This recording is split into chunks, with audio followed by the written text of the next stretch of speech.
If you are wondering if we have a music player available on a Samsung Galaxy Watch 9, then the answer is yes, we do have a music player.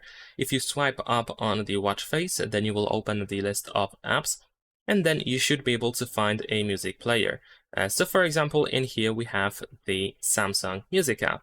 Of course, we'll need to grant access to the music on our smartwatch, and there we go. You should be able to easily find your library as well. We have the queue, and there we go. Here we have everything that we have available. Of course, you can also transfer music from your phone to your watch, and if you want to do so, you can go to the wearable app that you probably have used to pair your Galaxy Watch 9, and then in here, if we go to settings of the watch, then we should be able to find the manage content option. There we go. You might also need to grant some permissions to be able to use this.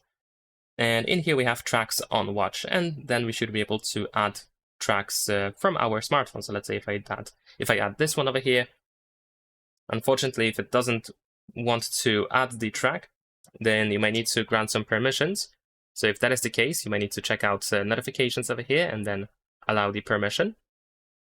Tap on view permissions over here and grant everything that is necessary to be able to do so. And then we should be able to retry, and there we go. Then you should be able to actually transfer the selected music. It might take a while, but you can actually do so. And that's pretty much it. Leave a like and subscribe.